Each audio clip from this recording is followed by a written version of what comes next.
তো হেল্ল' নমস্কাৰ কমৰুকচুদং কলম্বাৰ লগতে কাৰ্ডুম সেই খবৰ মোৰ খবৰ ভালে আপোনালোকৰ নিশ্চয় খবৰ ভালে আছে তো এটা ভাল খবৰ আহি গৈছে ভাল খবৰ হৈছে অসম পুলিচৰ ABUB লগতে APR সকলৰ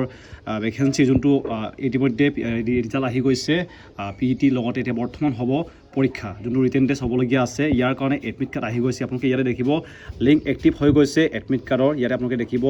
admit card for written test বুলি লিখা আছে ইয়াতে আপোনালোকে ক্লিক কৰি আপোনালোকৰ এডমিট কাৰ্ডসমূহ ডাউনলোড কৰিব পাৰিব তো এডমিট কাৰ্ডখন ডাউনলোড কৰিবৰ কাৰণে বহুত চিম্পল আছে বেছি আপোনালোকে কিবা কৰিব নালাগে আপোনালোকে ইয়াতে দেখিব অপশ্যন এটা আছে admit card for written test বুলি লিখা আছে নাই লিংক এটা আপোনালোকে দেখিছে ইয়াতে এইটো ক্লিক কৰিলে হ'ল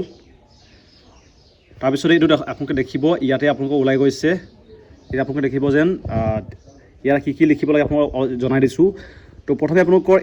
এপ্লিকেশ্যন নাম্বাৰটো লাগিব যোনটো আপোনালোকে হয়তো যেতিয়া আপোনালোকে কিবা দিছিলে ইণ্টাৰভিউ এপ্লাই কৰিছিলে তাৰ কাৰণে যেতিয়া এপ্লিকেশ্যন নাম্বাৰ এটা দিছিলেগৈ এইটো আপোনালোকে দিব লাগিব লগতে আপোনালোকৰ নামটো লিখিব লাগিব লগতে ডেট অফ বাৰ্থটো লিখি পিনি আপোনালোকে ডাউনলোড কৰিব লাগিব তাৰপিছতে আপোনালোকৰ যোনটো কেপচাৰ কোড এটা দেখিছে এইটো কৰি পিনি ইয়াত ক্লিক হিয়াৰ যোনটো ডাউনলোড লিখা আছে তাত ক্লিক কৰিলে আপোনালোকৰ এডমিট কাৰ্ডসমূহ ডাউনলোড কৰিব পাৰিব এতিয়া আপোনালোকে ডাউনলোড কৰিব ইয়াতে কিছুমানৰ এনেকুৱা অপশ্যনতে দেখাইছে বুলি কৈছে মোক আপোনালোকে দেখিব ইয়াতে কিছুমানৰ এনেকুৱা দেখাইছে ইনভেলিড কেপচাৰ বুলি দেখাইছে তো এইটো দেখালে আপোনালোকে ভয় নকৰিব এইটো চিম্পল আছে আপোনালোকে যেতিয়া এনেকুৱা দেখুৱায় আকৌ আপোনালোকে ৰিচাৰ্জ কৰিব নামটো কিছুমানৰ অলপ খেলিমেলি হ'লে লগতে তেওঁলোকৰ যোনটো টাইপিংটোত অলপ খেলিমেলি হ'লে এনেকুৱা দেখায় এইটো কাৰণে ইমান টেনশ্যন নল'ব মোক কিছুমানে কমেণ্ট কৰিছে যে এনেকুৱা ইনভেলিড কেপচাৰ দেখাইছে বুলি ইমান টেনশ্যন নল'ব আকৌ এবাৰ ভালকৈ নাম্বাৰকেইটা চাই পিনি লগতে টাইপ কৰক আপোনালোকৰ এডমিট কাৰ্ডসমূহ ডাউনলোড কৰিব পাৰিব তো ইয়াত দেখিছে মোৰ এডমিট কাৰ্ড আহি গৈছেগৈ যেনেকুৱা আপোনালোকক দেখুৱাই দিছিলোঁ এনেকৈ যদি আপোনালোকে মাৰি দিয়ে আপোনালোকৰ এডমিট কাৰ্ড পাই যাবগৈ আৰু মোৰ পৰীক্ষাটো আছেগৈ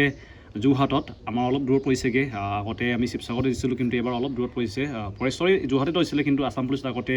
আমাৰ নিজৰ শিৱসাগৰতে হৈছিলে বাকী আপোনালোকৰ নাম আহিছেগৈ নাই জনাব আৰু কোনটো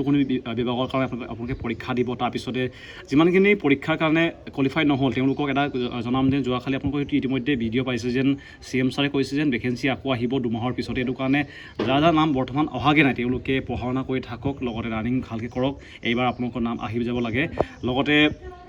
যিমানখিনি পৰীক্ষা দিবলগীয়া আছে অল দ্য বেষ্ট ভাল এটা নাম্বাৰ উঠাব লাগে আৰু যাতে ফাইনেল লিষ্টতো নাম থাকিব লাগিব অকল পৰীক্ষাটো দিব পালে নহ'ব বৰ্তমান মোৰো ফাইনেল হোৱা নাই যেন মোৰ চাকৰি পাম এইটো নহয় যিহেতু বহুতে কৈছে যেন এইবাৰ পাই যাবা এতিয়া বৰ্তমানলৈকে কনফাৰ্ম হোৱা নাই পাম নে নাপাম এইটো পিছত দেখা যাব বৰ্তমান আমাৰ পৰীক্ষা আছে আৰু পৰীক্ষাটো হ'ব 6 তাৰিখে লগতে সকলোলৈ all the best good luck ভালকৈ পৰীক্ষা দিব লাগে আৰু সকলোকে লগ পাম যোৰহাটত